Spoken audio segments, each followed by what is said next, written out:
vous avez un audio qui vous dit que cette session va être enregistrée. Donc, si c'est bon pour vous, on va y aller. Donc, le thème de la masterclass aujourd'hui, c'est élimine les 5 erreurs qui entretiennent les craquages alimentaires / les compulsions et t'empêchent de perdre du poids durablement. Et comment les corriger et faire la paix avec la nourriture. Alors, il y a quelqu'un qui a mis du son, donc je vais désactiver le micro.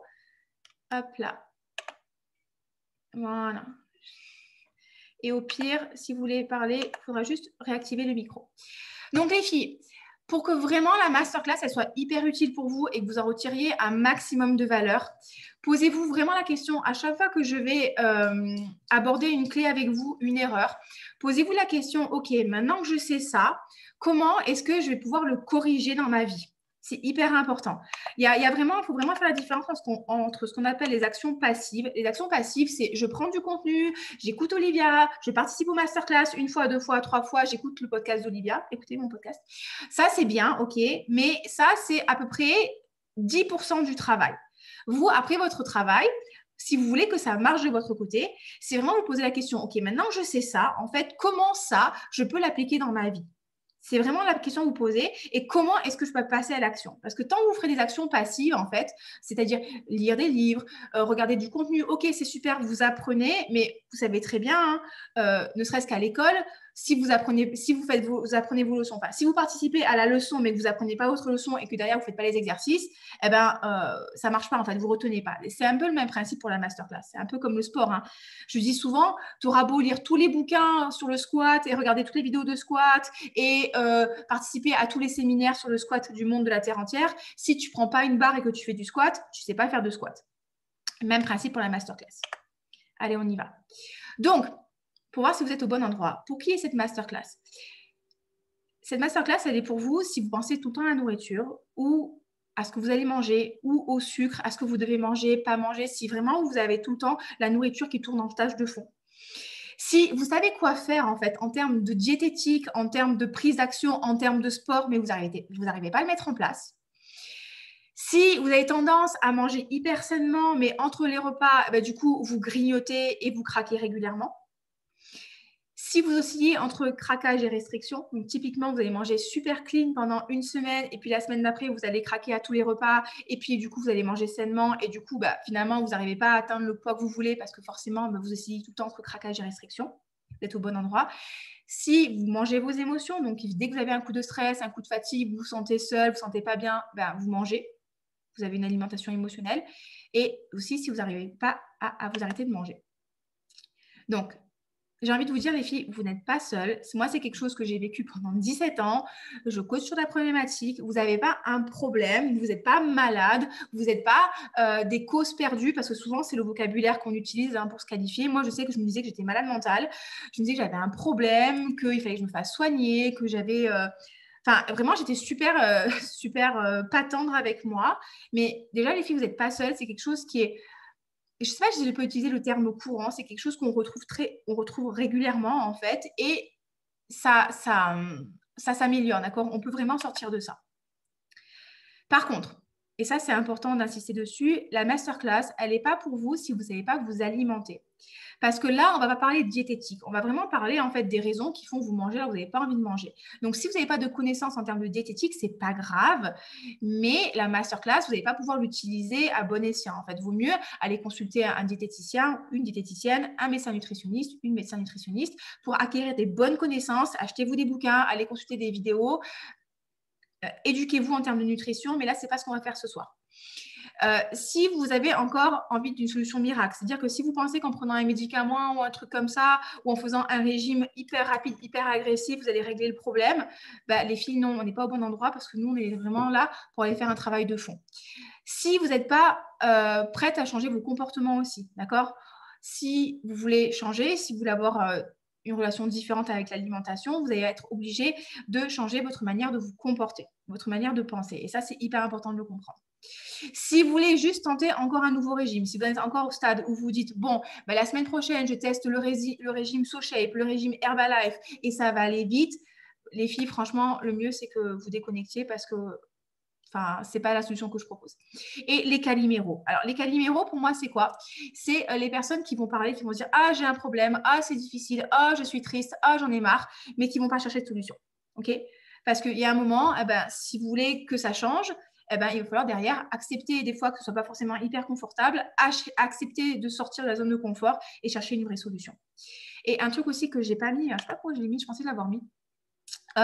Si vous êtes atteinte de troubles du comportement alimentaire diagnostiqués, c'est-à-dire hyperphagie, boulimie, anorexie, orthorexie et compagnie, et que ça a été diagnostiqué par un professionnel de santé, ça, c'est hyper important que je le précise. Le coaching, ce n'est pas la solution pour vous. Vous avez besoin d'un suivi médical, d'accord? Vous avez besoin… En fait, le coaching, il s'adresse aux personnes, en fait, qui sont bien au niveau de la santé et qui veulent aller plus loin, d'accord? Et tout ce qui va être psychologie, psychiatrie et prise en charge médicale s'adresse aux personnes qui n'ont pas un bon état de santé et qui veulent revenir sur un état de santé normal. Donc là, ça va être anorexie, boulimie, hyperphagie diagnostiquée par un médecin, d'accord? Et là, ça va être les personnes qui sont un petit peu borderline, qui n'ont pas forcément la relation à la nourriture qu'elles voudraient avoir, mais qui sont à peu près saines. Et nous, le coaching, on va vous aider à passer au-dessus de ça, d'accord? Mais si vous êtes malade et ce n'est pas votre faute, le coaching, ce n'est pas la solution pour vous. Vous avez besoin d'une prise en charge médicale. C'est comme si vous preniez quelqu'un qui s'est cassé la jambe et qu'on lui enlève son plâtre et que tout de suite après s'être cassé la jambe, il va faire du crossfit. Ça ne vous y viendrait pas l'idée de faire ça, en fait. Avant d'aller faire du crossfit, on va d'abord passer par des séances de kinésithérapie pour reprendre de la mobilité, pour reprendre de la masse musculaire, pour reprendre de la force. Et après, boum, on va aller s'entraîner avec quelqu'un qui va faire de la réathlétisation, on reprend de la force, et puis après, on va au crossfit. Et ben, c'est à peu près pareil pour ça. Okay, donc, je voudrais vous poser la question. Imaginez un petit peu, les filles, à quoi ressemblerait votre vie si vous n'étiez plus obsédée par la tablette de chocolat dans le placard, si vous ne pensiez plus à la nourriture toute la journée, si vous n'aviez plus de crise ou de craquage régulier, si vous étiez capable de manger à votre faim sans vous exploser le ventre, si vous n'aviez plus besoin de compenser vos émotions avec la nourriture, ou l'alcool, ou la clope, ou n'importe quoi, si vous aviez un corps dans lequel vous vous sentez bien, à quoi ça ressemblerait votre vie?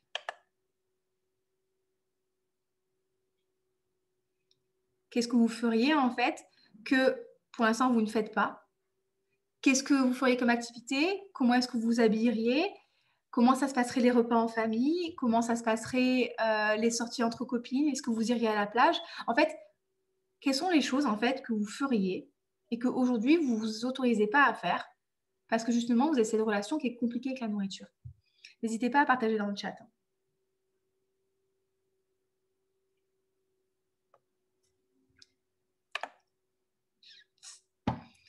Donc, j'espère que c'est quelque chose qui vous inspire. J'espère que c'est quelque chose que vous avez envie de ressentir. Si vous ne me connaissez pas qui je suis, bon, je m'appelle Olivia Garmagne. Moi, j'ai les cheveux un petit blond rose aujourd'hui. Je suis coach sportive depuis plus de 12 ans maintenant. J'ai un master STAPS en nutrition. J'ai fait mon stage à l'AFSA. L'AFSA, c'est l'Agence française de sécurité sanitaire des aliments. J'ai un diplôme de coach sportif et je suis aussi life coach certifiée par une école de coaching qui s'appelle The Life Coach School, où notamment on coach au niveau de la nutrition et de la relation à la nourriture. Tous les régimes à la con, je les ai fait, les filles. Moi, j'ai passé 17 ans à me battre avec mon alimentation, mon poids, le sucre. J'ai fait l'anorexie quand j'ai perdu mon papa quand j'avais 15 ans et demi. Et je n'ai pas été prise en charge, je n'ai pas été soignée par des psychologues, je n'ai pas été du tout prise en charge, donc je m'en suis sortie toute seule. Après, je suis tombée dans l'écueil inverse, donc je suis passée dans la boulimie. J'ai réussi plus ou moins à gérer mon poids avec des heures et des heures de sport. Je faisais entre 20 et 30 heures de sport par semaine. Donc, de l'extérieur, on ne voyait pas qu'il y avait un problème, mais de l'intérieur, j'étais en souffrance absolue. Après, j'ai fait plus de l'hyperphagie, j'ai arrêté de compenser. Et ça a duré à peu près 17 ans. Donc, en 17 ans, j'ai fait plein de trucs à la con. Hein. J'ai fait les sachets hyperprotéinés, j'ai fait le Dukan, j'ai fait la soupe aux choux, j'ai fait le Weight Watcher, j'ai fait le régime paléo, j'ai fait du jeûne intermittent, j'ai compté les calories, j'ai fait les régimes dans les magazines, j'ai testé les compléments alimentaires, les brûleurs, les coupe-faim, les draineurs, les crèmes anti-grosses fesses, j'ai fait de l'hypnose, j'ai fait du CBM6, j'ai fait des massages. Franchement, j'ai fait énormément d'argent, enfin énormément de trucs. Et si je devais calculer l'argent que j'ai dépensé pour régler ce problème-là, j'aurais pu me payer un tour du monde pour 2 personnes. Mais la bonne nouvelle, c'est qu'au terme de ces 17 ans, j'ai trouvé la solution. Et aujourd'hui, moi, mon boulot et ma mission et les choses qui m'inspirent, c'est d'aider les femmes hypersensibles à faire la paix avec la nourriture et perdre du poids durablement. Donc, c'est vraiment d'avoir cette relation avec la nourriture où vous vous sentez sereine, où vous vous sentez bien pour réussir votre perte de poids. D'accord? Parce que si vous ne travaillez pas sur le fond, vous pourrez perdre du poids et comme ça, vous êtes arrivé encore et encore et encore, et c'est le cas, sinon vous ne serez pas là aujourd'hui, eh ben, on perd du poids et on en reprend. Et on perd du poids. Il y a quelqu'un qui n'a pas coupé son micro. Et du coup, l'idée, c'est de vous aider justement à avoir cette relation sereine avec la nourriture. Super. Ok les filles? Allez, donc mon objectif dans cette masterclass, c'est de vous permettre d'identifier les erreurs que vous faites et qui vous empêchent de perdre du poids. Ok? C'est de vous montrer que régime restrictif et sport intensif ne sont pas les solutions à votre problème. C'est-à-dire que si vous en êtes encore au stade où vous pensez qu'en faisant une diète hyper stricte et en faisant du sport de manière hyper intense, ça va régler le problème, ben, mon boulot, c'est de vous montrer que ce n'est pas la bonne solution et de vous permettre de changer, vous, au lieu d'attendre que votre vie s'améliore. Là, j'ai eu encore quelqu'un au téléphone il y a 2-3 jours. Elle me disait, oui, quand mon travail changera, quand mon mari changera, quand la vie sera moins stressante, ben, du coup, ça ira mieux. Ben, en fait, non. Non. Je voudrais aussi que vous puissiez comprendre que ce n'est pas une question de volonté et que la restriction, ça ne sert à rien. Souvent, vous me dites dans vos petits questionnaires, là, j'ai pas de volonté, j'y arrive pas, j'ai pas de volonté. Mais ce n'est pas une question de volonté, les filles. Il y a quelque chose de beaucoup plus profond à aller creuser. Et que justement, si vous voulez en fait réussir votre perte de poids durable, et j'insiste vraiment sur le terme durable, vous avez besoin d'une approche qui est globale en fait. Certes, on va travailler sur l'alimentation, mais vous avez aussi besoin de travailler sur votre relation à votre corps, à l'exercice physique et aussi à votre mental, d'accord? Et la dernière chose que je vais vous montrer, et ça c'est vraiment mon expérience en tant que coach sportif et d'ancienne compétitrice, si vous voulez avoir des vrais résultats, des changements au niveau de votre corps, faire 1h30 de cardio par jour, ça ne sert à rien. Vraiment, ça ne sert à rien. Ça ne marche pas. OK? Donc, pourquoi est-ce que cette masterclass, elle est différente? Ben, déjà, il n'y a rien à vendre. Donc, les filles, soyez détendues. À la fin de la carte bleue. À la fin de la masterclass, je ne vous demanderai pas de sortir la carte bleue. Il n'y a rien à vendre, d'accord? Moi, ici, je vais vous donner les clés concrètes pour réussir votre perte de poids et faire la paix avec la nourriture. Après, si vous avez envie de vous faire coacher, si vous avez envie d'aller beaucoup plus loin, si vous cherchez un accompagnement, ça, on en parlera après. Mais là, la masterclass, elle est entièrement offerte. Il n'y a rien à payer. Donc, juste prenez et essayez d'avancer. OK? Allez. Juste, je vais faire un petit sortage de partage d'écran pour voir s'il y a des questions dans le chat. Non, il n'y a pas de questions. Hein. N'hésitez pas, les filles, à interagir. Parce que du coup, je vois au fur et à mesure. OK. Bon. Envoyez à tout le monde. Est-ce que c'est bon pour vous? Est-ce qu'on continue? Allez, je reprends le partage d'écran. Je ne sais pas si vous voyez ce qui se passe sur mon PC à chaque fois que je fais ça. Allez, est-ce que ça ressemble à ce que vous vivez? Vous savez ce qu'il faut faire pour manger équilibré. Vous faites du sport. Vous avez un mode de vie sain, mais c'est plus fort que vous. Dès que vous faites face à une émotion négative, une émotion désagréable, à de l'ennui, du stress et compagnie, pour décompresser, vous mangez. Ou vous vous jetez sur des aliments qui sont sucrés. Vous mangez sans faim, en avoir mal au ventre, et vous vous dites, c'est la dernière fois, demain, je m'y remets. Et du coup, le lendemain, qu'est-ce que vous faites? Eh ben, vous restreignez votre alimentation. Généralement, vous enlevez les féculents, vous enlevez le sucre. Vous ne mangez pas le matin, hein, souvent c'est ça. Et du coup, vous allez faire plus de sport, plus de cardio. Et au final, ça tient 1 jour, 2 jours, 3 jours. Et vous finissez par craquer. Vous reprenez du poids. Vous êtes découragé et vous laissez tout tomber pendant plusieurs mois. Souvent, c'est ça. Hein. Souvent, vous me dites quand vous craquez, ce sont foutu pour foutu. Ma semaine, elle est foirée. Alors, tant qu'à faire, autant y aller. Et du coup, au bout d'un moment, vous êtes découragé, vous laissez tout tomber pendant plusieurs mois. Puis, au bout d'un moment, en fait, vous êtes dans votre corps, vous regardez dans le miroir, ça ne va pas, vous ne sentez pas bien, vous sentez trop grosse, moche et compagnie. Et du coup, vous cherchez une nouvelle solution. Et souvent, cette nouvelle solution, ça va être encore un régime plus restrictif ou une activité physique qui va vous faire dépenser encore un peu plus de calories, ou vous allez tester, là, j'en ai une, voilà, on parle de SoShape en ce moment d'Herbalife, donc on va tester encore un nouveau truc. mais sans vraiment faire le travail de fond, sans vraiment vous poser la question, en fait, qu'est-ce qui fait que je mange alors que je n'ai pas faim? Qu'est-ce qui fait que quand je suis fatiguée, quand je rentre du travail, eh ben, je mange? Et du coup, ben, c'est le cercle vicieux, vous craquez, vous vous sentez coupable, vous vous restreignez, vous êtes frustré. Et du coup, au bout d'un moment, ben, vous craquez, vous vous sentez coupable, et c'est le cercle vicieux qui dure encore depuis des années, des années, des années, des années. Est-ce que c'est quelque chose qui vous parle, les filles? Est-ce que c'est un peu l'histoire de votre vie? C'est un peu l'histoire de la mienne. Hein. Donc, ouais, c'est le cercle infernal. Hein. Et c'est bien connu, on appelle ça la restriction cognitive. Donc, restriction, contrôle, règle stricte, frustration. Hop là, il y a des crises qui arrivent parce que du coup, vous avez un coup de stress, une émotion négative, la pression.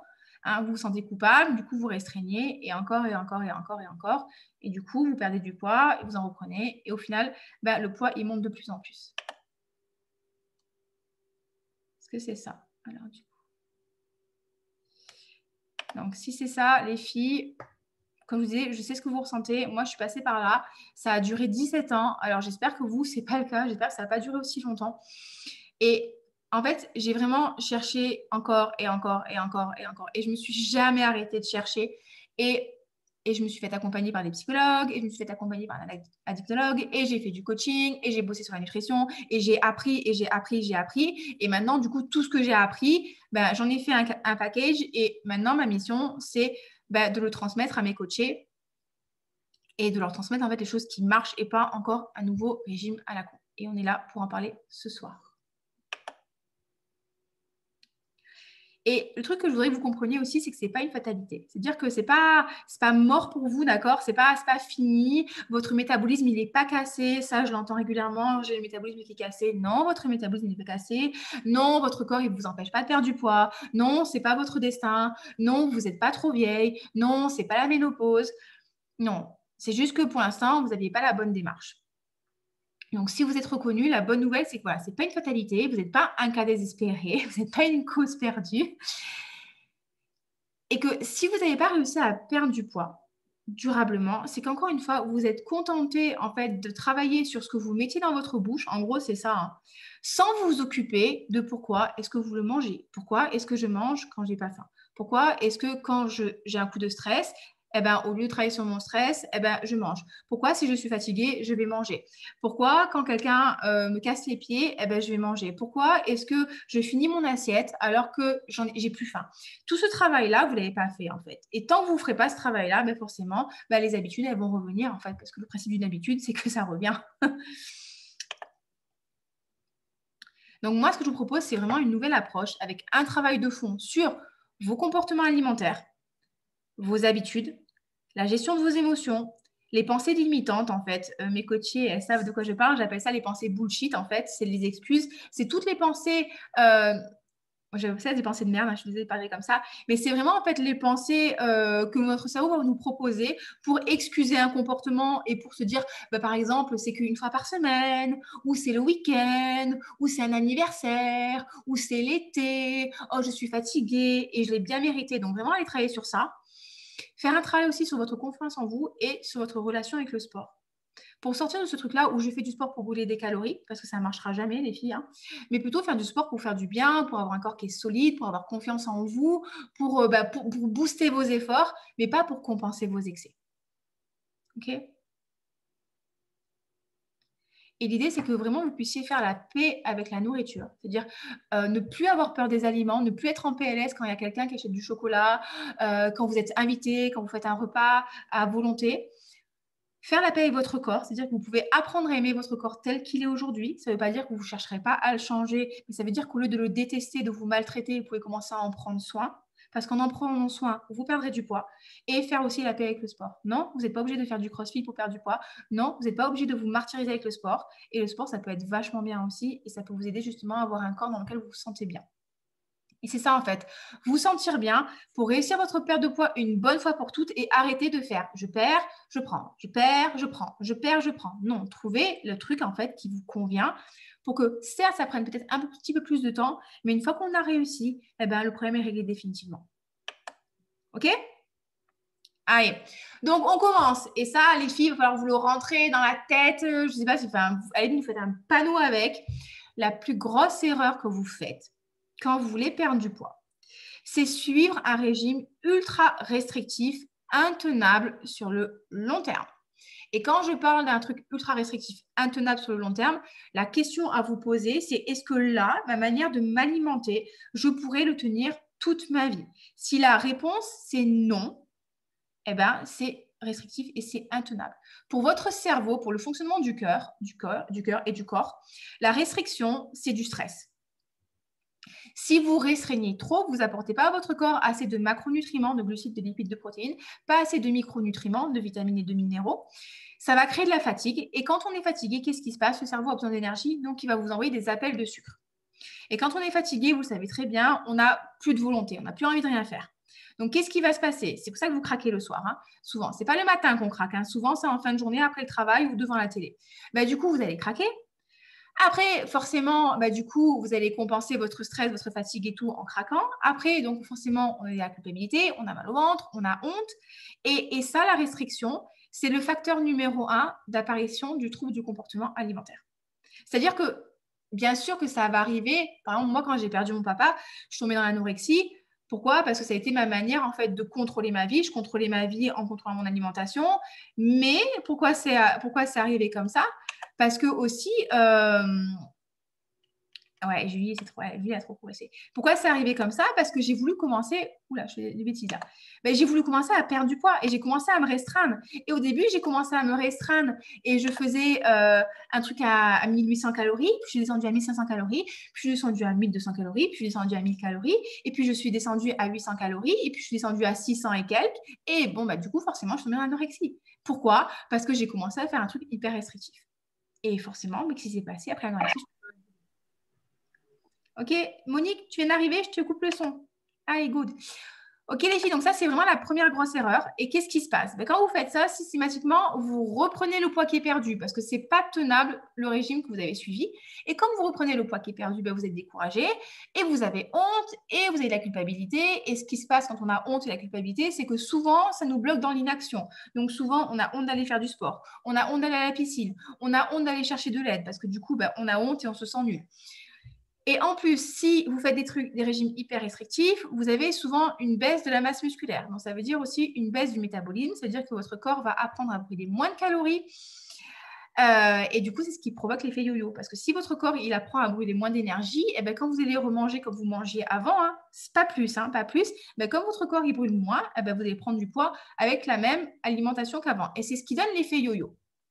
En plus de ça, ça vous rajoute la baisse de la confiance en vous et de l'estime de vous, on est contente.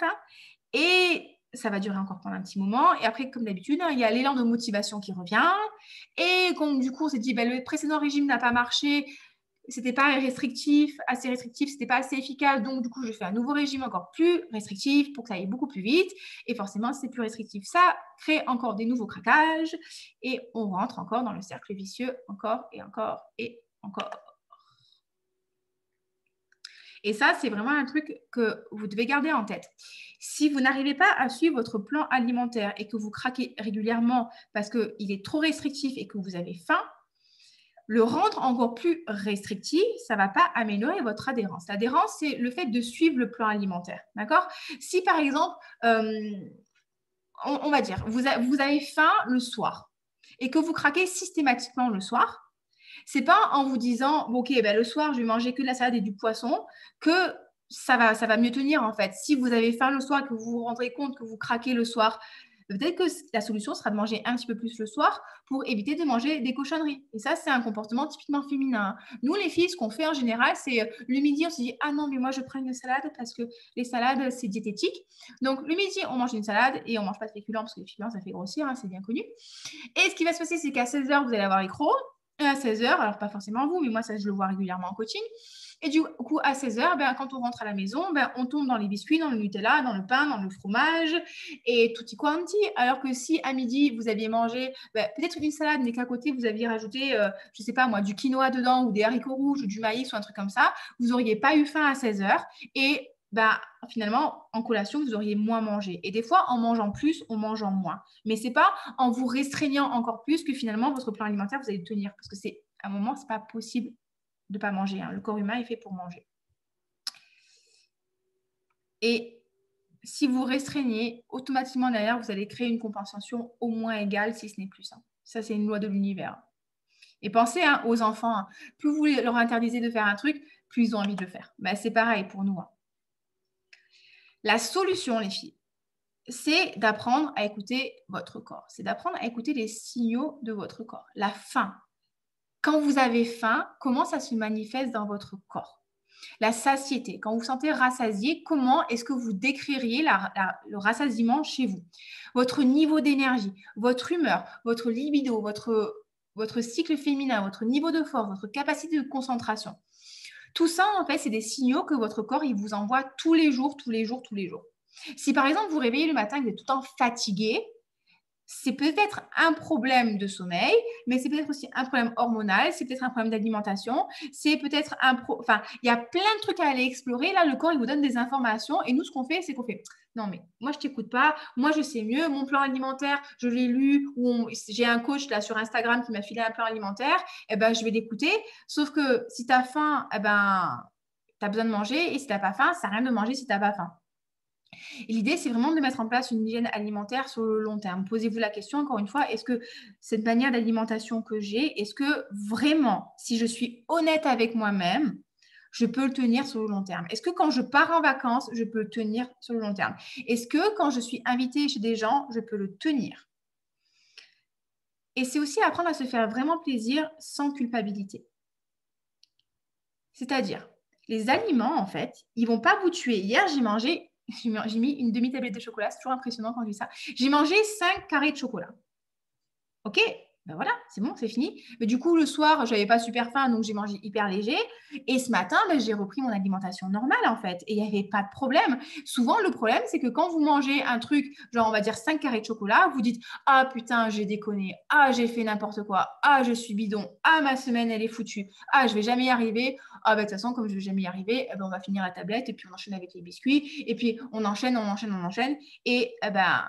Et forcément, là, vous prenez du poids. Mais si vous étiez arrivé à 1, 2, 3, vous étiez arrêté à 3 carrés de chocolat, il n'y aurait eu aucun problème sur la perte de poids si c'est fait de manière, on va dire, épisodique.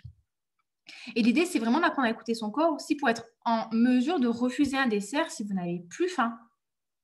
Et naturellement, en faisant ça, vous allez perdre du poids parce que votre corps, il n'a aucun intérêt. Il n'a aucun intérêt à vous maintenir en surpoids. Pour lui, ce n'est pas intéressant. Pour lui, c'est fatigant, ce n'est pas bon pour la santé.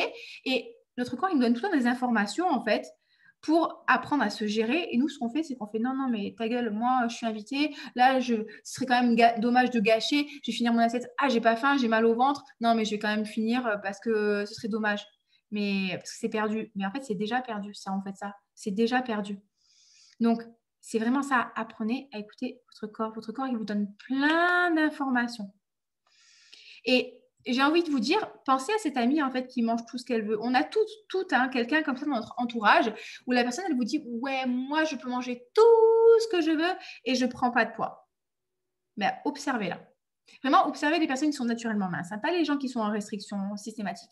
Les personnes qui sont naturellement minces, quand elles ont plus faim, t'auras beau lui passer devant un plateau avec des macarons, du chocolat, des trucs qu'elle adore, je lui dirai « Ah non, mais là, j'ai plus faim, je ne vais pas manger, laisse-moi tranquille. » Mais elle, cette personne-là, elle est connectée justement à sa faim et sa satiété. Et c'est comme les bébés. Essayez de faire manger un bébé qui n'a pas faim, eh ben, il va vous dire non, en fait, il va pousser la tête et tout, il ne mangera pas. Et on trouve ça normal. Alors, pourquoi est-ce que nous, du coup, on s'oblige finalement à manger alors qu'on n'a pas faim? Qu'est-ce que vous en pensez, les filles, de ça? Ça vous parle? On va y venir, Marina, par rapport à la question au sucre. Est-ce qu'il y a des questions, les filles? Est-ce que vous voulez me poser des questions? Vous pouvez utiliser le chat, vous pouvez activer votre micro. N'hésitez pas à interagir avec moi, je ne mange pas les êtres humains. Hein. Et puis au pire, il y a un écran entre vous et moi. S'il n'y a pas de questions, j'enchaîne. Allez. Erreur numéro 2. Alors celle-là aussi, je l'entends très souvent en appel, je la vois très souvent pendant les coachings, sur vos questionnaires. C'est penser que lorsque vous serez moins stressé, ça ira mieux. C'est penser que quand votre vie sera plus facile, ça ira mieux. Alors quand je m'ai stressée, c'est penser que quand votre vie sera plus facile, ça ira mieux. C'est-à-dire que j'ai changé de travail, ou mon mari, il va m'aider à la maison, ou mes enfants, ils seront comme ci ou comme ça, ou mon chien ne fera plus de conneries, ou ma mère sera moins relou avec moi. En fait, on se dit que quand ma vie changera, eh ben, moi, ça ira mieux. Mais en fait, la vie, et je vous le dis, hein, la vie, c'est 50-50. C'est 50% d'émotions agréables. Je les appelle les émotions, enfin, c'est plutôt, j'ai marqué émotions positives, mais c'est plutôt des émotions agréables. 50% d'émotions agréables et on a 50% d'émotions désagréables. Et la vie humaine, c'est ça. C'est-à-dire que vous ne pouvez pas vous sentir bien si derrière vous ne vous sentez pas mal. Et vous ne pouvez pas vous sentir mal si derrière vous ne vous sentez pas bien. Et vous devrez toujours faire face à des situations stressantes. Toujours. C'est, regardez, là, on vient de passer 1 an et demi à être confiné. Ça veut dire, si j'avais attendu, je ne sais pas moi, de me lancer dans ma certification de coach avant qu'à la fin du Covid, je ne serais pas encore certifiée par mon école de coaching. Si peut-être, il y en a qui sont tombés enceintes entre-temps. Si vous aviez attendu que la vie, elle change, on ne fait rien en fait. Et la vie sera toujours comme ça. Vous devrez toujours faire face à des problèmes familiaux, à vos parents, à vos enfants qui sont malades, je sais moi, à des disputes familiales. Au niveau du travail, des fois ça va se passer bien, des fois ça va se passer mal et ça fait partie de la vie. Le quotidien, pareil. La dernière fois, ma mère, elle a eu un accident de voiture. Il y a un poids lourd qui lui est rentré dedans. Elle m'a dit « Oh, je ne cherche pas les problèmes, on me rentre dedans, vous inquiétez pas. » Enfin, c'est juste, le mec, il a fait une marche arrière. Il lui a explosé son pare-choc. Il m'a dit ouais, Igna, cherche pas les... Mais ça fait partie de la vie. Enfin, ça nous est tous arrivé. Tu n'as rien demandé à personne et puis tu as un truc qui t'arrive et ça fait partie de la vie. C'est comme ça. Moi, il m'est arrivé un truc. L'année dernière, j'ai répondu dans le podcast, j'avais un examen médical à faire, j'ai pris un produit qui était censé me faire aller aux toilettes toute la soirée. Qu'est-ce qui s'est passé? Je vous jure, les filles, la lyonnaise des eaux m'a coupé l'eau le soir même. C'est-à-dire que j'arrive aux toilettes et je vais aux toilettes et j'ai plus d'eau chez moi. Je veux dire, ça fait partie de la vie en fait. Il y a toujours des situations de merde qu'on devra apprendre à gérer. Et le fait de manger, ça ne règle pas le problème. Si vous êtes dans une situation, dans une relation de couple qui ne vous convient pas, si vous êtes dans un métier qui ne vous convient pas, si vos relations avec votre famille, vos enfants, si votre corps ne vous convient pas, enfin, s'il y a des trucs qui ne vous conviennent pas dans la vie, en mangeant pour compenser, ça ne réglera pas le problème. Ça va juste venir masquer le problème. On appelle ça utiliser un tampon émotionnel. Moi, j'appelle ça plutôt un cache-misère. Vous allez venir cacher la misère, en fait. OK, pendant 5-10 minutes, le temps que vous allez manger, ça va aller mieux. Mais derrière, vous savez très bien, vous nous dites régulièrement en appel, du coup, derrière, vous avez la culpabilité qui remonte parce que vous en voulez. Vous avez les kilos, en fait, qui arrivent aussi et ça a créé des nouveaux problèmes. Oui ou non? Et vous, votre travail, votre mission, c'est d'apprendre à accueillir vos émotions. Et ça c'est important aussi. Accueillir les émotions, c'est pas genre ouais, je suis stressée, c'est bon, je sens. Non, accueillir ses émotions, c'est pas ça. Accueillir ses émotions, c'est je m'installe, je ferme les yeux et je ressens ce qui se passe dans mon corps. Une émotion, c'est une sensation physique dans le corps. Et une pensée, c'est toutes les petites phrases que vous avez dans la tête. Par exemple, quand je me dis « Ah là là, je suis stressée, j'ai peur qu'il n'y ait pas de monde qui vienne à la masterclass », ça, c'est une pensée. D'accord? Et l'émotion, ça va être le stress. Et le stress, chez moi, il va se manifester, ça c'est chez moi, hein, par une boule au ventre, par le cœur qui bat très fort, par les mains qui transpirent, par des fois le bafouillement, par mon corps qui transpire aussi, par de la chaleur. Ça, chez moi, c'est le stress. Et ce que je disais, manger, ça ne fera pas baisser votre niveau de stress sur le long terme. Ça va juste faire baisser le niveau de stress pendant 5-10 minutes. Donc, apprenez à vous recentrer pour être capable d'accueillir l'émotion désagréable, négative, sans chercher à l'éviter à tout prix. Les émotions sont inoffensives. Il ne va rien se passer, les filles. Ça va être juste désagréable pendant 5-10 minutes. Si vraiment vous faites ce travail-là, et après, vous êtes libéré. Peut-être que ça va revenir, mais vous allez voir que ce n'est pas si terrible que ça. Et quand vous arrivez à faire ça, bah, finalement, vous êtes capable de gérer les périodes difficiles sans utiliser la nourriture. Et vous vous rendez compte, bah, oui, que les émotions sont inoffensives en fait. Elles sont juste là pour nous dire qu'il y a quelque chose qui va, qu'il y a quelque chose qui ne va pas. Et c'est un petit peu des boussoles internes. Et si vous apprenez à les écouter, eh ben, du coup, vous allez pouvoir comprendre en fait ce que vous cherchez à éviter avec la nourriture et trouver des vraies solutions au lieu de chercher à les fuir. Hein, au niveau des émotions, vous avez quatre possibilités d'action. Hein. Vous avez fuir l'émotion, compenser l'émotion, résister à l'émotion ou accueillir l'émotion. Apprenez à accueillir vos émotions. Et cette phrase aussi, vous pouvez vous en faire un poster si vous voulez. Si la faim n'est pas le problème, manger n'est pas la solution. Si vous êtes fatigué le soir, que vous avez une grosse journée parce que vos enfants ils vous ont mis la tête comme ça, c'est pas parce que vous allez manger que demain vos enfants ils seront moins bruyants. Si vous avez eu des réunions hyper stressantes et hyper fatigantes au niveau du travail, que vous êtes fatigué, que vous n'en pouvez plus, c'est pas en mangeant que demain votre job il sera moins stressant. On est d'accord? Si votre mari vous n'êtes pas à la maison et qu'il laisse traîner ses putains de chaussettes partout,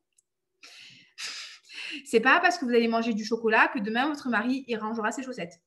Ok? Enfin, je prends ça comme exemple. Il vient d'éternuer. Enfin, vous voyez ce que je veux dire? C'est la nourriture, ça ne règle pas le problème. La nourriture, ça règle juste un problème qui est la faim. Le reste, ce n'est pas le job de la nourriture. Et du coup, en accueillant vos émotions, en apprenant à les accueillir, finalement, les stress, en fait, les périodes de stress, c'est plus des périodes où tu prends du poids, en fait. Parce que du coup, tu sais, ok, je suis stressée, ok, c'est pas agréable, mais j'ai du courage, je peux y aller et j'y vais sans forcément manger. Ce ne sera pas des périodes où vous vous sentez encore plus mal. Là, je coach une jeune fille, là, elle vient de finir de passer son master, elle était méga stressée. Enfin, je la coach en sport, pas sur l'alimentation. Elle était méga stressée et du coup, elle mangeait. Et comme elle mangeait, et du coup, elle a pris du poids et du coup, elle était hyper stressée encore plus. Et du coup, elle se sentait comme une grosse merde et elle n'avait pas confiance en elle. Forcément. Et quand vous arrivez à gérer votre stress différemment, tu dis waouh, je suis capable de gérer ma vie. Ouais, je suis capable de gérer mon stress et en plus, je ne prends pas de poids. Non, mais je suis une guerrière en fait. Nat, c'est moi qui fais des petits trucs ou c'est Nat? Et du coup, l'idée, c'est que vous serez vraiment en pleine possession de vos moyens. Vous serez prête à affronter les difficultés de la vie parce que vous savez que la pire chose qui puisse vous arriver, en fait, c'est juste une émotion. Vous n'allez pas mourir. Et le jour où vous mourrez, vous savez pas que vous êtes mort parce que vous êtes mort.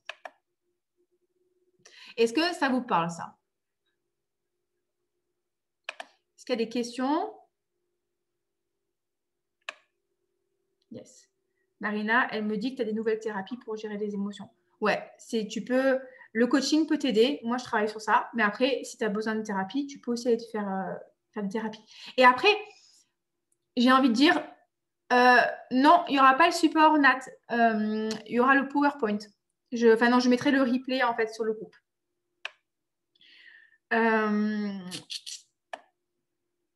Ouais, après, il y a plein de choses que vous pouvez faire. Est-ce qu'il y a des questions par rapport à ça, les filles?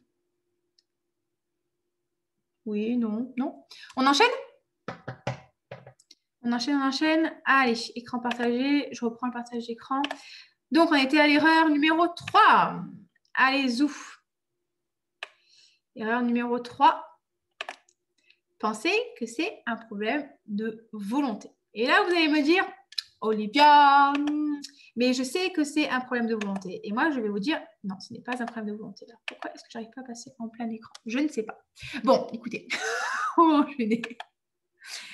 C'est les aléas du direct. Donc, ce n'est pas un problème de volonté. La volonté, c'est une ressource cognitive qui est en quantité limitée. On ne peut pas être tout le temps sur la volonté. Si vous pensez votre temps à être sur la volonté en train de dire je résiste, je résiste, je résiste, je résiste, je résiste, je résiste, vous savez très bien qu'à un moment, vous allez craquer. Et souvent, vous craquez quand vous êtes fatigué, quand vous êtes devant plein de stimulations. Si vous êtes toujours sur la volonté, vous êtes toujours en résistance, au bout d'un moment, vous allez craquer, c'est automatique.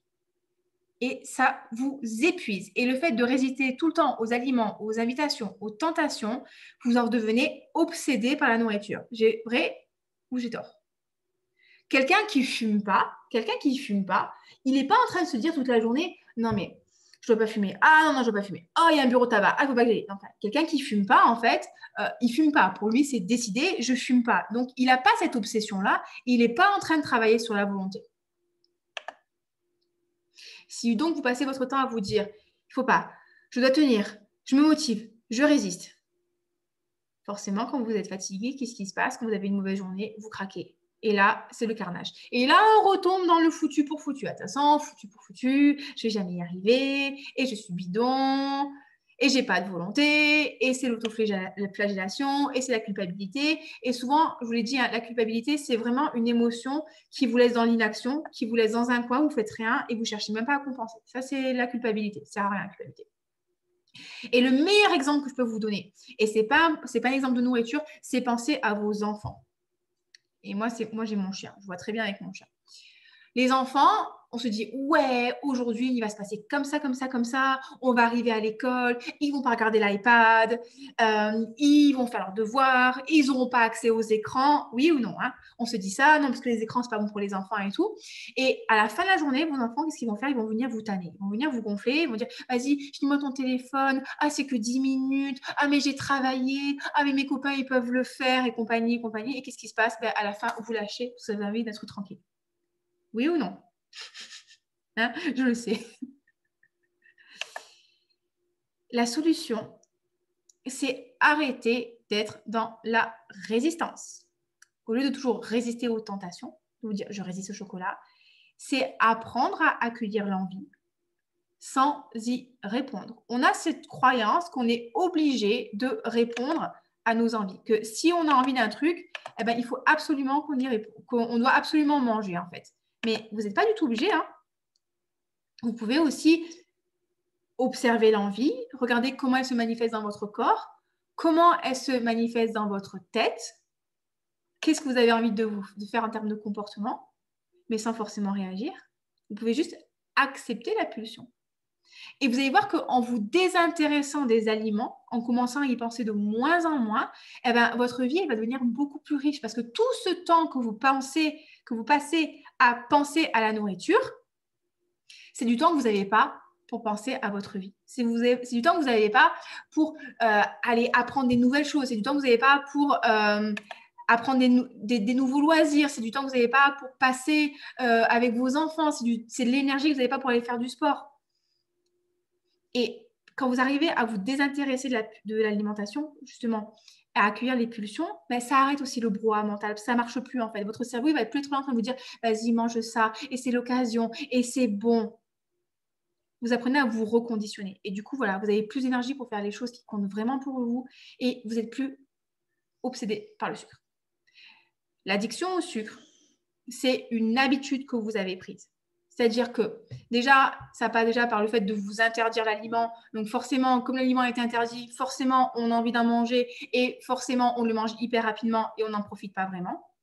Et je vous promets que si vous vous amusez à manger l'aliment et que vous fermez les yeux, vous êtes tranquille et vous savourez le chocolat et vous prenez le temps de le laisser fondre dans la bouche et vous êtes au calme, la tablette, vous n'allez pas la manger en entier. Vous allez vous arrêter bien plus rapidement.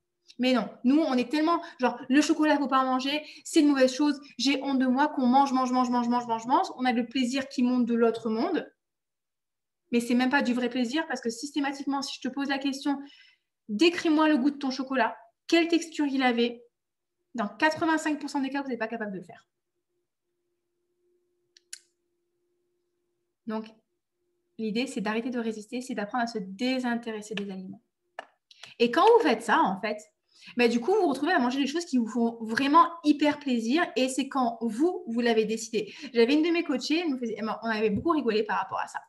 Elle, son truc, en fait, c'était les lapins or de Lindt. Elle me disait, ah, le lapin or, j'adore ça. Et moi, j'en veux pour Noël. Et puis, j'en veux à Pâques et tout. Et je lui dis, mais le lapin or, tu l'aimes vraiment? Tu trouves que c'est vraiment bon ou c'est plus l'habitude? Elle m'a dit, non, mais je trouve que c'est vraiment bon. Et j'ai un exercice qui s'appelle apprendre à savourer. Et je lui dis, OK, fais l'exercice apprendre à savourer sur le lapin or et tu me diras si vraiment le lapin or, t'adores ça ou pas. Et elle a fait l'exercice sur le lapin or. Elle est revenue me voir en me disant, j'ai mangé que les oreilles. Je me suis arrêtée parce qu'en fait, finalement, c'était pas si bon que ça. Et là, ça a fait un clic en fait dans sa tête. Et elle se dit plus maintenant, oh là là, je résiste au lapin or, je ne veux pas manger du lapin or en fait. Elle se dit, bah en fait, ouais, le lapin or, c'est pas ouf en fait. Et des fois, je vais en avoir envie, mais je ne vais pas forcément le prendre parce que je sais que je n'ai pas vraiment kiffé. Et du coup, bah, quand tu te fais plaisir, tu fais le choix de manger des trucs qui te font vraiment hyper plaisir. Et par exemple, moi, j'adore les Lindor. Les Lindor, c'est hyper gras, c'est hyper pas sain pour la santé, mais j'adore ça. Et du coup, quand je décide de manger des Lindor, je m'installe sur mon canapé, je suis tranquille et je les fais fondre. Et du coup, je ne tue plus la boîte. Avant, je pouvais manger une boîte de Lindor. Je ne sais même pas comment j'étais malade après. Ben, en fait, non, maintenant, j'en mange 3. Allez, vraiment, si je suis en mode gueudin, j'en mange 4. Mais je vais m'arrêter parce que je kiffe vraiment. Et j'ai plus cette culpabilité, en fait. Est-ce que ça vous parle? Je ne sais pas pourquoi mon écran, il ne veut plus faire le partage. Yes. Voilà ce qu'elle me dit. Bah, Julie, tu peux nous partager des expériences. Hein. Exactement, Fabi.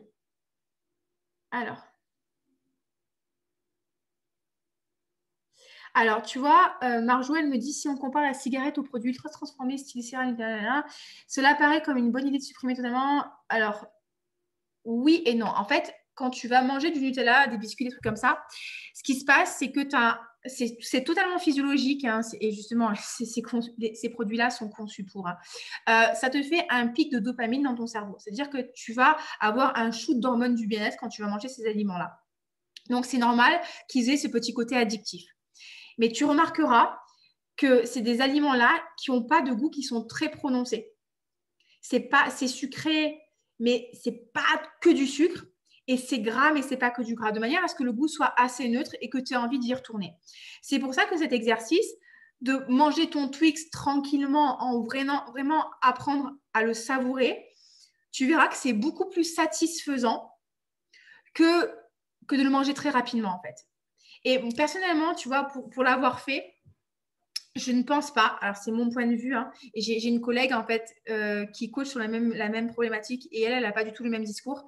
Moi, je ne pense pas que enlever définitivement le Nutella, les Twix et les céréales, ce soit la solution. Parce que si tu fais ça, en fait, tu n'apprends pas à les gérer. Et moi, si tu veux, j'en ai pas, enfin, j'ai pas de Nutella à la maison, mais j'ai appris à gérer, c'est-à-dire que quand je vais en manger, finalement, maintenant, je sais en prendre un petit peu parce que du coup, j'ai fait ce travail-là, en fait, d'apprendre à savourer et je suis plus sur la pulsion. Et tu vois, là, je suis en train de tourner la tête et je suis en train de regarder mon placard. Et dans mon placard, j'ai des biscuits gerblés, j'ai du granola, j'ai à peu près 5 ou 6 tablettes de chocolat, j'ai des glaces dans mon placard, dans mon réfrigérateur. La dernière fois, je suis retombée sur du caramel beurre salé que j'avais un de mes clients qui m'a offert en coaching sportif. Et en fait, si tu veux, ben, j'ai vraiment appris à me désintéresser des produits. Et quand j'en mange de temps en temps, ben, comme hier du chocolat, je le mange et je kiffe et c'est trop bien. Mais j'ai enlevé en fait, cette culpabilité derrière les aliments. Et du coup, forcément, si tu enlèves la culpabilité et si tu apprends vraiment à savourer, tu en manges beaucoup moins en fait. Mais ça, c'est un truc, il faudrait carrément faire un live sur ça. Marinage d'entier, mais ça ne fonctionne pas. Ah, c'est parce que Marina, tu n'avais pas les bons outils. Voilà, maintenant, Julie, elle me dit, bah, tu as des biscuits, du saucisson, sans être en lutte. Ben, exactement, c'est ça qu'on veut, les filles. Allez, on enchaîne. Alors ça, c'est mon erreur favorite hein, en tant que coach sportif, comme je vous l'ai dit. Ça, c'est... Ah ben voilà pourquoi ça ne marchait pas, parce que je n'étais pas sur le bon truc. Mon erreur favorite en tant que coach sportif, on y va, c'est faire du cardio à outrance. Et oui, j'ai des personnes qui me contactent et qui me disent je fais 1h30 de cardio par jour et je ne perds pas de poids et mon corps ne change pas. Ben ouais, parce que le cardio training, ça ne sculpte pas votre corps. Le cardio training, quand il est pratique, autant si vous faites, on va dire, en fait 3 fois 1 heure, une demi-heure de cardio par semaine, il n'y a pas de problème, hein. Mais si vous faites du cardio beaucoup et vous faites que du cardio, ça va augmenter la faim. Ça crée du stress pour l'organisme. Ça va augmenter l'inflammation et du coup, ça va bloquer la perte de poids. Et s'il y a un truc que je peux vraiment vous affirmer et vous partager et que j'ai observé, c'est que vous pourrez jamais, mais vraiment jamais compenser vos excès alimentaires avec du sport. Et je sais que Julie, elle est hyper athlétique et je sais qu'elle me dira que j'ai raison. Et moi, les filles, pour vous dire, j'ai fait du CrossFit en compétition. Je suis arrivée en finale de certaines compétitions. Sur les Open, on va dire, c'est une phase de séquence de qualification pour les championnats du monde. Hein. Je suis arrivée première française sur une épreuve.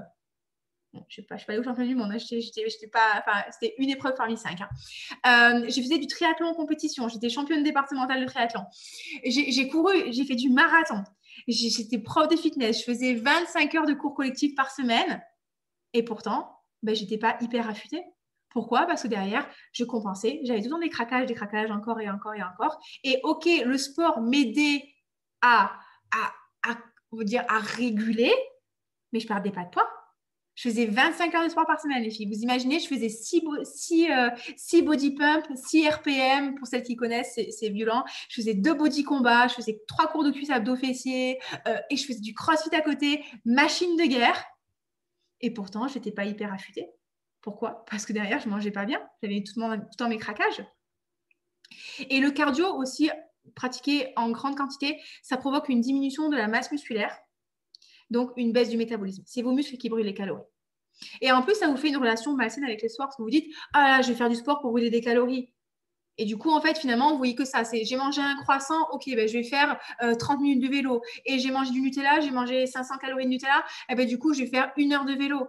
Mais le sport, c'est pas ça, en fait. Le sport, c'est vous sentir bien dans votre corps, c'est avoir de la forme, c'est avoir une bonne qualité musculaire.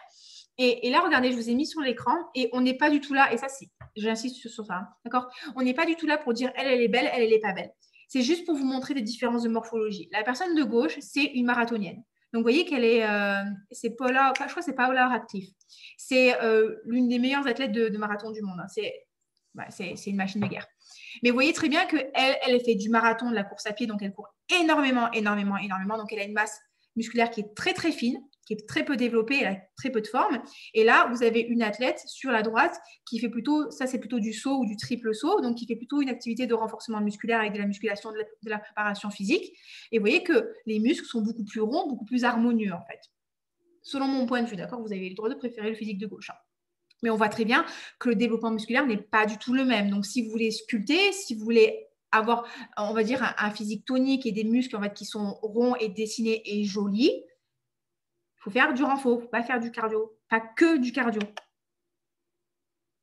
Vous avez besoin en fait, d'un programme d'entraînement qui est adapté, qui va privilégier des exercices de renforcement musculaire avec des exercices polyarticulaires, c'est-à-dire des exercices qui utilisent plusieurs articulations en même temps. Typiquement, le chien qui fait pipi, pendant des heures et des heures, ça ne sert à rien. C'est quand vous mettez la quatre pattes et que vous levez la jambe sur le côté. Vous avez besoin de faire du squat, des fentes, du soulevé de terre, des pompes, des tractions, des trucs qui servent.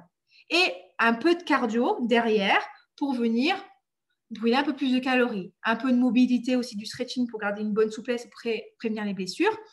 Et quand vous avez un programme d'entraînement qui est adapté, vous n'êtes pas obligé de vous entraîner 25 heures par semaine. Franchement, 2 heures, 3 heures par semaine, c'est déjà très bien. Après, bien sûr, vous pouvez pousser, mais ce n'est pas la peine de vous faire des heures et des heures de sport. Et vous allez voir qu'en faisant moins, vous aurez de vrais résultats, vous aurez des vrais changements, vous prendrez du vrai plaisir et vous serez moins fatigué. Et vous allez vraiment progresser. Est-ce qu'il y a des questions par rapport à ça? Conversation. Est-ce que j'arrive à voir la conversation? Ils me disent quoi, les filles? Je n'arrive pas à voir la conversation. Ah oui. J'ai arrêté de partager l'écran. Qu'est-ce que les filles? Ouais. 4 heures par semaine, voilà, nickel, tu vois, Julie, elle est bien. Tac, tac, tac. Yes. 2 fois par semaine, ouais, pour te vider la tête. Et après, du coup, Fabi, si tu veux, c'est très bien, c'est nickel. Après, si tu veux venir sculpter un petit peu plus, l'idéal, c'est 3 séances par semaine. 3 séances par semaine, c'est bien. Ok, et le yoga, c'est trop bien. Ouais, j'en faisais moi aussi avant le confinement.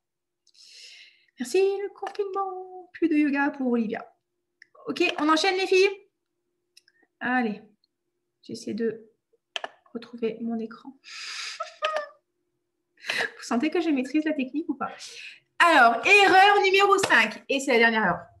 Laisser ton cerveau primitif te raconter des histoires. Au niveau du cerveau, on a ce qu'on appelle le cerveau reptilien, c'est notre cerveau primitif et notre cortex préfrontal, c'est, on va dire, pour moi, c'est le siège de notre conscience. C'est qui vous êtes vraiment au fond de vous.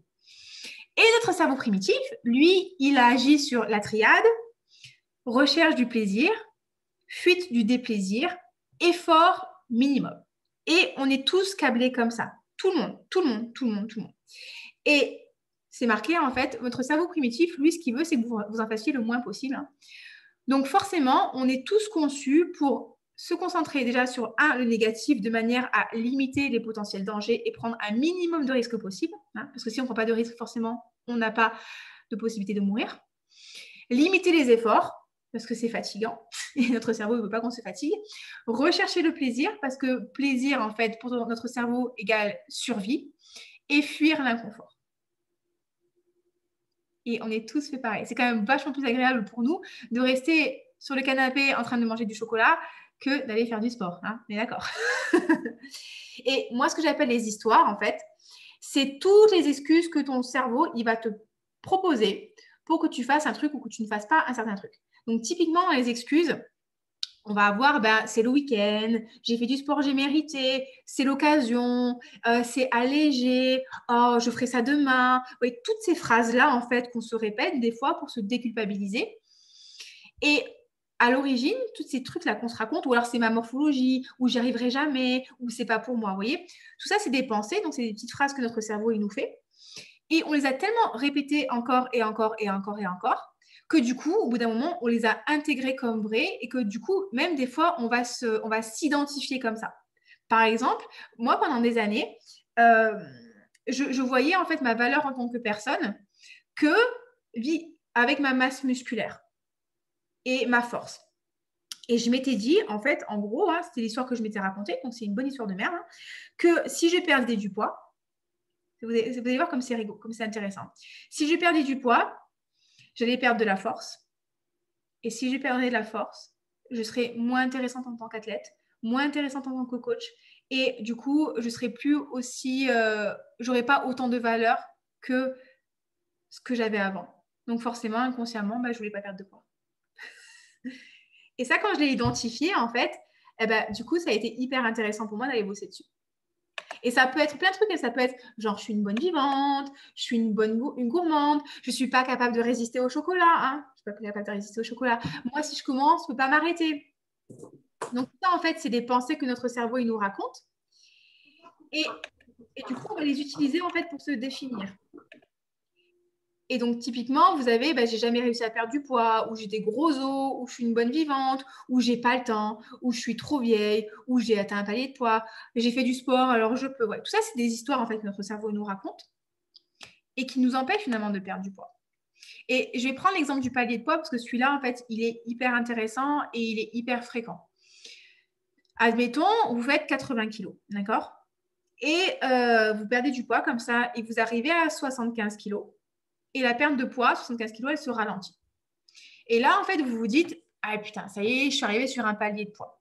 Et souvent, quand on se dit, je suis sur un palier de poids, l'émotion qu'on va ressentir, c'est du découragement, ou c'est du dépit, ou c'est de la déception, c'est de la tristesse. Et quand on est découragé, généralement, qu'est-ce qu'on fait? Parce qu'on se dit, je suis sur un palier de poids, je ne vais pas réussir à perdre du poids. Eh bien, inconsciemment, on va faire moins d'efforts au sport. On va commencer à manger un petit peu plus. On va plus trop gérer ses émotions et on va diminuer ses efforts. Et forcément, si je fais moins d'efforts et que je mange plus, oui, je ne perds pas de poids, voire j'en reprends. Et en fait, je me prouve à moi-même qu'en fait, je ne suis pas capable de perdre du poids. Mais peut-être que ce n'était pas un palier de poids. Peut-être que des fois, ton corps, il avait juste besoin d'une semaine ou deux justement pour stabiliser. Et que si tu avais fait 1 semaine et 2 jours, tu aurais perdu du poids si tu avais continué tes efforts. Et ça, en fait, c'est hyper important d'aller identifier toutes ces pensées-là. Parce que c'est ça qui vous freine, en fait. Ouais, je suis bloquée, ça me démotive. Je diminue mes efforts, sport, alimentation, sommeil, gestion du stress. Je ne perds pas de poids. Et je valide inconsciemment que je ne peux pas descendre en dessous de 75 kg. Ça, c'est typique en fait. Mais le problème de base, ce n'est pas le poids 75 kg. C'est que si vous aviez décidé de vous dire « Ah c'est normal, mon corps fait une petite pause, je vais continuer mes efforts ou je vais pousser un petit peu plus ou je suis contente », enfin, si vous aviez abordé les choses de manière complètement différente, le poids aurait continué à diminuer. Donc là, c'est apprendre à gérer son cerveau primitif et changer votre système de croyance. Si vous voulez perdre du poids et que vous changez pas votre manière de voir les choses, votre manière de vous percevoir, votre manière de fonctionner, votre manière d'aborder la nourriture, en fait, ben, vous reviendrez systématiquement à la case départ. Parce que du coup, vous n'avez pas appris à fonctionner différemment. Si vous considérez par exemple comme une bonne vivante et que pour vous, bien manger, c'est hyper important et que pour vous, faire un bon repas de famille, ça passe forcément par se faire péter le bide, et je le sais parce que c'était comme ça que je voyais les choses. Eh bien, ok, vous allez faire votre régime, mais quand vous aurez fait votre repas de famille, vous allez vous faire repéter le bide en fait. Quand vous serez invité à des apéros, des barbecues, vous allez vous refaire péter le bide parce que vous vous définissez comme ça. Je suis la bonne vivante, donc forcément, en fait, je dois manger. Et donc, ça, vous avez besoin de le retravailler. Comment est-ce que vous voulez vous définir? Maintenant, moi, je me définis comme une bonne vivante qui aime manger des choses de qualité. Et tu ne me feras pas manger de la merde. Ça, c'est mort de chez mort. C'est-à-dire que pour moi, ça va être manger un bon chocolat. Kinder, j'en ai plus chez moi. Si je prends des biscuits, je prends des biscuits de bonne qualité. Si je prends de la viande, eh ben, je vais prendre une viande de bonne qualité. Je vais manger des bonnes choses et je vais manger beaucoup moins. Mais je veux vraiment savourer ce que je mange. Et je me considère justement comme une bonne vivante. Parce que je kiffe ce que je mange, je prends soin de mon corps et je prends soin aussi des gens qui sont autour de moi et j'ai envie de kiffer ma soirée. Et pas à manger encore et encore parce que c'est drôle. Ben non, finalement, je trouve plus ça drôle. Mais pourquoi? Parce que du coup, j'ai retravaillé dessus. Et si vous ne faites pas ce travail de fond, vous n'arriverez pas à changer durablement. Et c'est de l'auto-sabotage. Et pourquoi j'ai pris ces photos-là, en fait? Parce que le monsieur, vous voyez, qui est à gauche, il était obèse. Et si dans sa tête, il s'était dit, non, mais je ne peux pas y arriver, je suis obèse, c'est mort pour moi, eh ben, en fait, il aurait pas réussi, en fait. Et pareil, cette dame, vous voyez qu'elle a 3 enfants, elle a quand même réussi à avoir un physique hyper athlétique. Ce qui veut dire que, en fait, on crée nos propres limites. Et pour savoir si ce que vous pensez, c'est une croyance limitante ou pas, la question à se poser, c'est est-ce que quelqu'un dans la même situation que la mienne a réussi à le faire? Et si la personne a réussi à le faire, ça veut dire que c'est possible. Ça ne veut pas forcément dire que vous devez le faire. C'est pas forcément dire que vous devez utiliser ça pour vous dire ah je suis une grosse merde, pourquoi j'y arrive pas. Mais c'est plutôt vous dire ah putain c'est trop cool, c'est possible. Mon corps n'est pas cassé. Je peux y arriver moi aussi. Et vous posez la question ok ben maintenant comment est-ce que je peux avancer? Et moi je trouve que c'est vachement bien en fait de voir que c'est possible.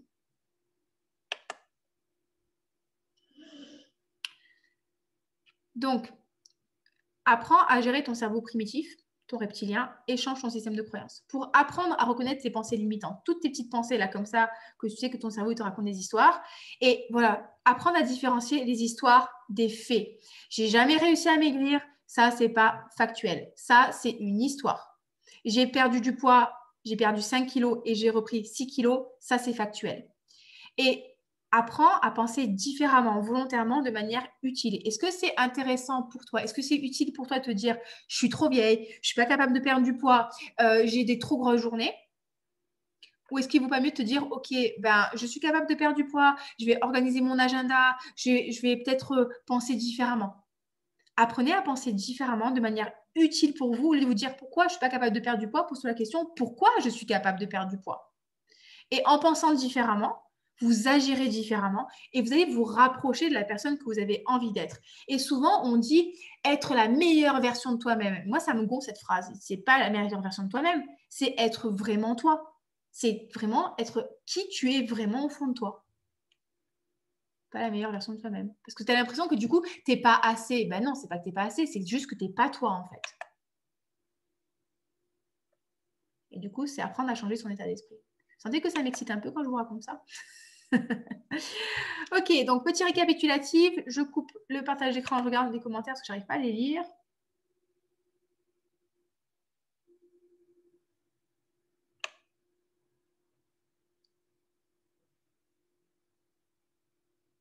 Ok. Hop là, Marina nous dit ma croyance c'est que le sport c'est pas bon pour moi car dès que j'arrête, eh bien, je prends des centimètres en double par rapport à mon stand avant le sport. Et du coup, Bah, tu vois, en fait, c'est hyper intéressant parce que la solution, tu l'as en fait, Marina. Tu viens de nous le dire en fait, c'est que tu n'as pas trouvé un sport qui te motive et qui te plaise.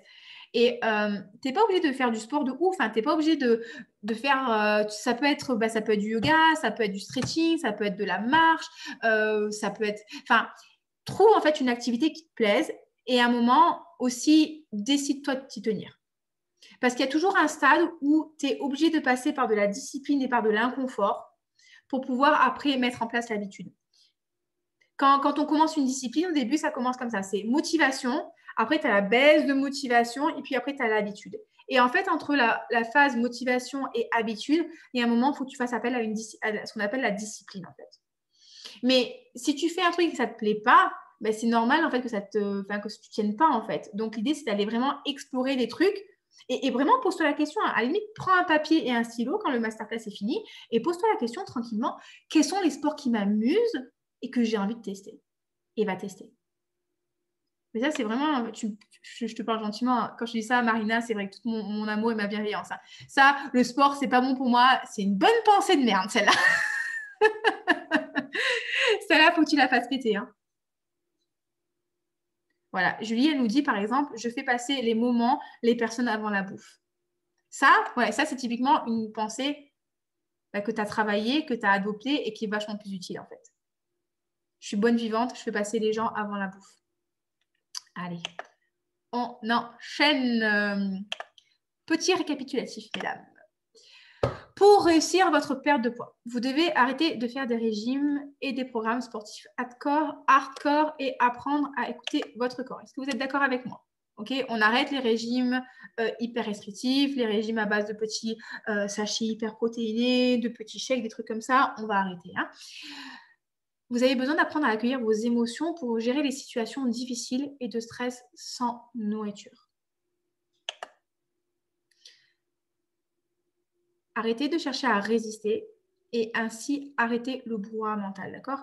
C'est pas soit je résiste, soit je mange. Vous pouvez aussi très bien laisser passer l'envie, l'observer, pas y répondre. Ouais, c'est pas confortable, mais c'est quand même moins inconfortable que manger et culpabiliser derrière. Choisissez de suivre un programme sportif efficace, adapté, sans des heures et des heures de cardio. Du renfort, les filles, du renfort. Et non, vous ne transformerez pas en homme. Et arrêtez de croire ce que raconte votre cerveau. Et levez le voile sur les pensées limitantes. Donc vraiment, commencez à observer comment vous voyez les choses, comment vous percevez votre corps, comment vous percevez votre comportement alimentaire. Même remettez en cause votre éducation, en fait. Pourquoi est-ce que je finis mon assiette alors que j'ai pas faim? Pourquoi?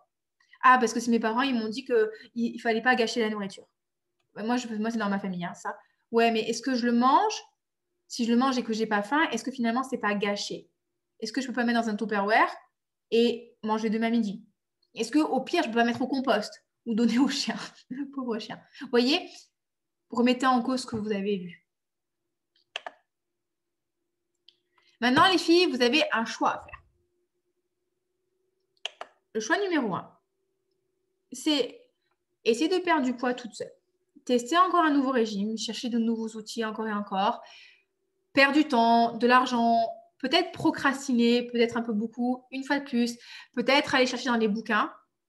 Et vous avez totalement le droit de faire ça. Et ça peut être votre solution. Moi, ça m'a pris 17 ans.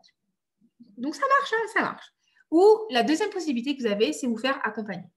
Et régler le problème une bonne fois pour toutes en étant épaulé par une personne qui a connu les mêmes galères que les vôtres, qui s'en est sortie et qui aide maintenant de nombreuses personnes. Alors, je parle de moi. Hein. Je vous dis quand même. Vous pouvez vous faire accompagner. Et franchement, je pense sincèrement que ça change tout. Vous avez les outils, vous êtes accompagné, vous êtes épaulé. Je suis là pour vous aider, je suis là pour vous équiper, je suis là pour vous soutenir et vous gagnerez beaucoup, beaucoup plus de temps. Pareil, Julie, si tu peux faire ton témoignage, tu peux y témoigner. Et moi, je le vois en fait. Les personnes en fait qui ont réussi à faire la paix avec la nourriture durablement sont des personnes qui se sont faites aider et accompagner par des vrais professionnels. Alors, ça peut ne pas être forcément moi, hein, d'accord? Mais faites-vous accompagner. Faites-vous ce cadeau en fait. C'est des personnes qui ont changé leur comportement à la base. C'est des personnes qui savent écouter leur corps et en prendre soin au lieu de le détester et de se punir. C'est des personnes qui sont capables de manger pour se nourrir et se faire plaisir sans honte ni culpabilité, qui n'utilisent plus la nourriture pour compenser et qui ne se maltraitent plus avec des heures et des heures de sport. C'est ça la clé de la réussite, les filles. Ce n'est pas un même régime. Ce n'est pas vous détester. Je sais que souvent, on me dit, oui, mais si j'apprends à m'aimer maintenant, du coup, je ne changerai pas. Ça ne marche pas, les filles. Si ça marchait, vous auriez le corps que vous voulez aujourd'hui. C'est apprendre à vous aimer et c'est prendre soin de vous et c'est changer vos comportements de base. Donc, moi, du coup, durant les 5 prochains jours et la semaine prochaine, j'ai libéré des créneaux de temps dans mon agenda pour pouvoir parler avec vous personnellement et vous avoir au téléphone. C'est un entretien qui est 100% offert. Vous pouvez prendre rendez-vous avec moi, c'est un entretien qui est offert et le but de l'appel, c'est de déterminer ensemble si mon accompagnement, c'est la meilleure chose pour vous, si vous voulez vous faire accompagner. Et si c'est la meilleure chose pour vous, moi, je vous proposerai un accompagnement. Après, c'est à vous de voir si vous voulez bosser avec moi ou pas. Et vous inquiétez pas, je ne vais pas vous harceler. Je n'ai pas de temps et d'énergie à perdre avec ça. Moi, je veux que si on bosse ensemble, vous soyez hyper motivés et vous ayez envie de le faire.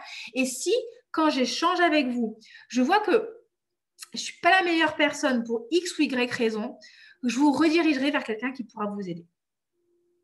Donc, les filles, si vous avez envie d'avancer, de régler le problème et de vous faire coacher, vous pouvez prendre un appel avec moi. Ça va durer à peu près 1 heure et on fera vraiment un bilan de votre situation. Quels sont les besoins? Quels sont les problèmes? Quelles sont les conséquences de vos problèmes en fait pour que vous ayez vraiment une vision hyper claire. Et ça, cet appel-là, si vraiment vous jouez le jeu avec moi, ce sera certainement la chose la plus utile que vous ayez faite pour vous ces derniers mois. Au moins, vous aurez un avis d'une professionnelle. Et moi, l'intention que je mets dans l'appel, c'est de vous aider. C'est mon intention numéro 1. Au moins, vous aurez un avis professionnel. Est-ce que j'ai un trouble du comportement alimentaire? Oui, non. Est-ce que je peux me faire aider? Oui, non. C'est quoi la bonne solution? Et si je décide que je peux vous aider et que vous êtes le type de personne avec qui je bosse, eh bien, je vous expliquerai l'accompagnement point par point. Donc, vous pouvez prendre rendez-vous avec moi. Alors, j'ai peut-être quitté le mode plein écran sur bit.ly/entretien privé. bit.ly/entretien-p. Donc, c'est un raccourci. Et du coup, vous aurez accès directement à mon agenda en ligne. Vous pourrez réserver votre créneau. Et vous venez, les filles, sinon je vais m'énerver.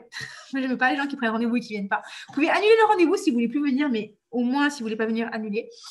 Et on prend un appel ensemble et on voit et on discute et on trouve des solutions ensemble. Et comme je disais, si je sens que je peux vous aider et que je suis la meilleure solution pour vous, eh ben, je vous montrerai point par point sur quoi on va travailler, ce qu'on va mettre en place ensemble. Et en plus, là, je suis en train de travailler sur un nouvel accompagnement. Ça va être la folie. Vous aurez une plateforme de formation en ligne. Vous aurez un programme d'entraînement en ligne. Vous aurez des live coaching toutes les semaines. Vous aurez une plateforme d'échange pour pouvoir vous faire coacher entre les sessions de coaching. Ça va être trop, trop bien. Vous aurez des exercices pratiques, des exercices théoriques. Enfin, ça va être un accompagnement de folie. Je suis en train de bosser dessus. Donc, si vous voulez prendre rendez-vous avec moi, bit.ly/entretien privé.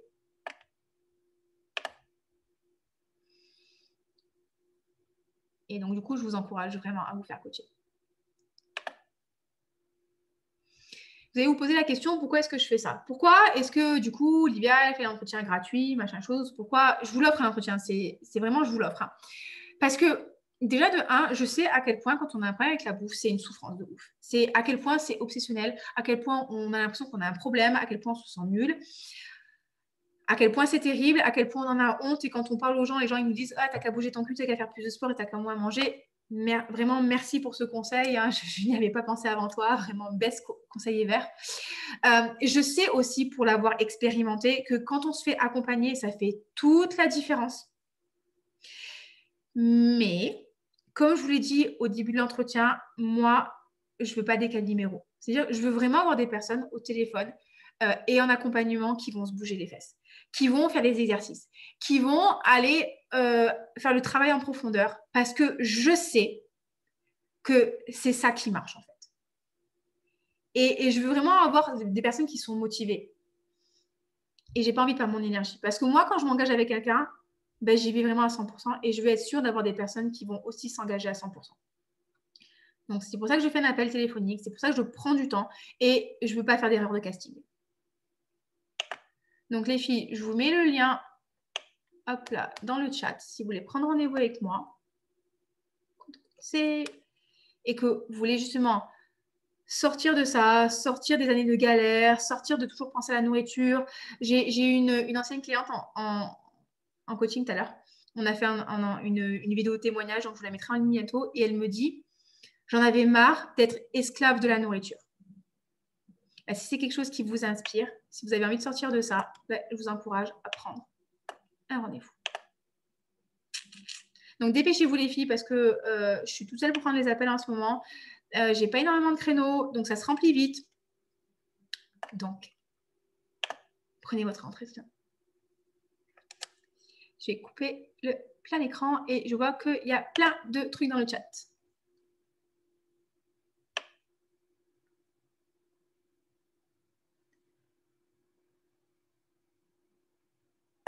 Ouais, alors du coup, il y a... C'est bien les filles, vous discutez avec moi. Alors, il y a quoi? Alors, Marina, j'ai vu Julie. Yes. Ouais, Julie, elle nous dit qu'il a fallu bosser.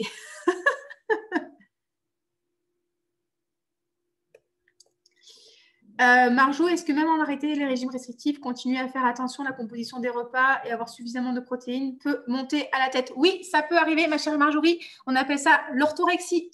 Mais du coup, par exemple, dans le coaching, je sais qu'il y a un truc qui arrive souvent avec les filles, c'est que des fois, elles ont l'impression de penser encore plus à la bouffe. Mais il faut voir ça aussi des fois comme quand tu fais, quand tu fais du tri dans ta penderie. Quand tu fais du tri dans ta penderie, au début, tu prends toutes tes fringues, tu mets sous ton lit et c'est la panique dans ta chambre, parce qu'il y en a partout. Et après, en fait, tu commences à ranger les choses et tu commences à trouver la juste formule pour toi. Et en fait, c'est comme ça que ça marche. Donc, des fois, ça peut arriver qu'au début, c'est un peu la panique et puis au fur et à mesure, tu trouves en fait ta formule pour toi. Et du coup, après, tu es moins obsédé. Attendez, je vous mets le lien dans les commentaires. CTRL-C, voilà. Et comme ça, je peux lire les commentaires. Yes. Julie, elle nous dit, j'ai atteint un poids que je n'avais plus atteint depuis 2018 et je ne me bats plus avec la bouffe. Ouais, Julie, elle est en coaching avec moi. Le lien Bitly ne fonctionne pas. Comment ça, ma chère Nathalie, ne fonctionne pas? Il ne faut pas mettre la majuscule. Hein. Regarde, si je te mets... C'est vite. Ah. En fait, il me met la majuscule automatiquement, ce couillon, mais... / entretien. Et normalement, ça marche. Tu me dis si ça ne marche pas. Le truc, c'est que je ne suis pas sûre que je puisse... Je ne veux pas aller... Oui, je peux aller sur Internet. Sinon, je te mets un autre lien. Donc, si vous avez des questions, les filles, n'hésitez surtout pas. À la limite, on se prend encore 7 minutes pour les questions et comme ça, je vous libère à 10 h. Je pense que c'est bien quand même. Vous savez que j'ai mon copain, il est le pot. Je l'ai enfermé dans le bureau. Je l'ai fait tuer dans le bureau et moi, je reste dans le salon. Et voilà. CTRL-C, CTRL-V. Voilà. Normalement, là, c'est sûr, ça marche. Pour moi, non. Ça fonctionne. Travailler sur les excuses que je me trouvais pour manger, le pourquoi je peux manger sans avoir faim. Hop là. Alors, du coup, attends. Du coup, moi, j'ai vu passer une question sur la motivation. Est-ce que c'est Marina qui m'a posé la question sur la motivation?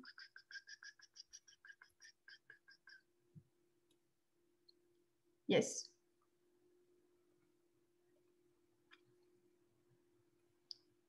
Yes. J'ai fait un podcast, Marina, sur la motivation. J'ai un podcast, les filles, qui s'appelle Je fais la paix.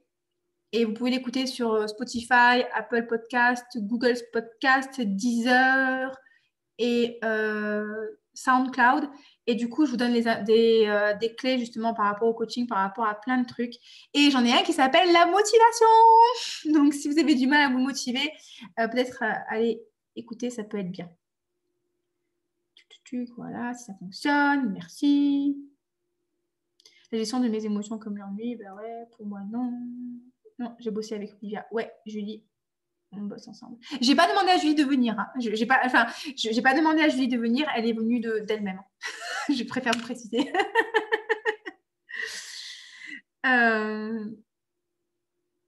Ça dure 6 mois, Marina, l'accompagnement. Là, du coup, Julie, elle est sur l'accompagnement précédent. Et là, je suis en train de vous construire un accompagnement de malade mental. Du coup, ce sera sur 6 mois. Donc, c'est trop bien. Du coup, l'accompagnement, en fait, sur 6 mois, vous aurez donc une plateforme avec du contenu théorique, un module par semaine qui va se débloquer de manière à ce que vous ne soyez pas non plus la tête comme ça, des supports PDF pour les exercices pratiques. Vous aurez un coaching aussi par semaine hebdomadaire en tout petit groupe où vous serez, on va dire, entre 4 personnes, entre 2 et 4 personnes. Vous aurez aussi un programme d'entraînement avec 3 séances par semaine et du coup, la possibilité de me contacter aussi 7 jours sur 7. Et vous aurez aussi plein d'autres trucs. Donc, vous allez être comment dire, bien suivi, bien accompagné. Parce que je veux que vous réussissiez. Mais il faut travailler aussi, les filles. Moi, je peux vous donner tous les outils. Je peux vous donner la meilleure classe à outils, les petites clés anglaises en or et en rose et en compagnie.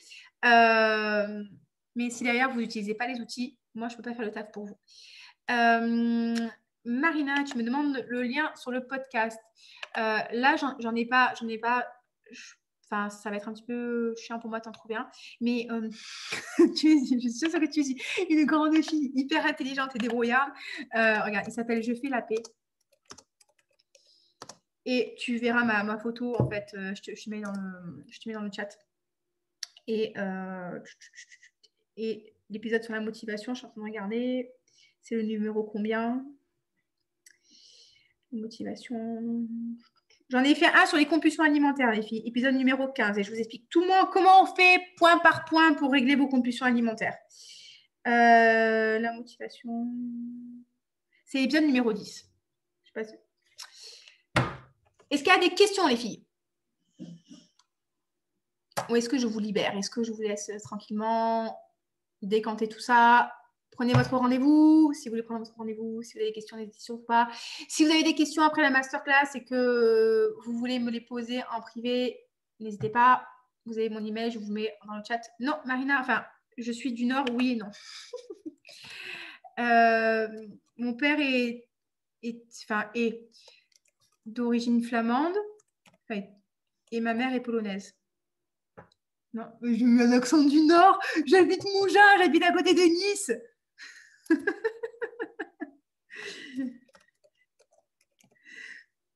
J'ai l'accent du Nord. J'ai pas.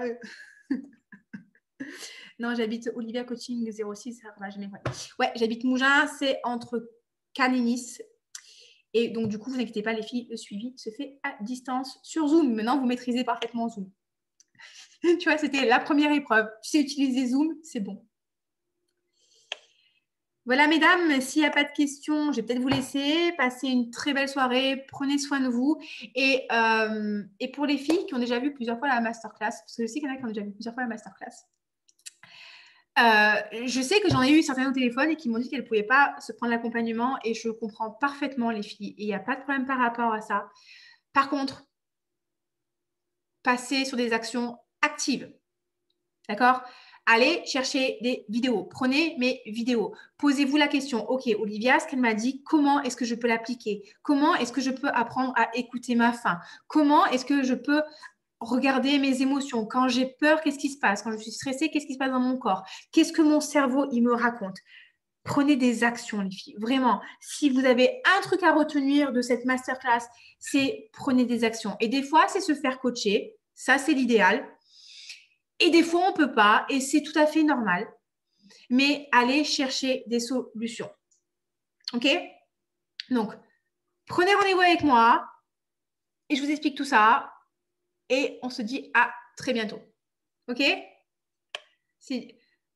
Au niveau de l'accompagnement, les filles, ça n'a aucun sens que je vous donne le prix parce que vous n'aurez pas idée de la valeur. Et moi, je préfère vous avoir au téléphone. Comme ça, je vous explique tout bien. Et après, vous voyez. Parce que si je vous dis ça coûte 30 balles, vous allez me dire, ça ne sert à rien. Si je vous dis ça coûte 2 000 euros, vous n'aurez peut-être pas la valeur. Si je vous dis ça coûte 10 000 euros, ça ne coûte pas 10 000 euros. Mais c'est hyper important qu'on discute ensemble pour voir si c'est vraiment pour vous et si c'est la meilleure chose pour vous. Ok les filles, je vous fais des bisous. Prenez soin de vous. Et si vous avez des questions, vous n'hésitez surtout pas. Vous avez mon email et vous pouvez prendre votre rendez-vous. Bisous tout le monde. Ciao, ciao.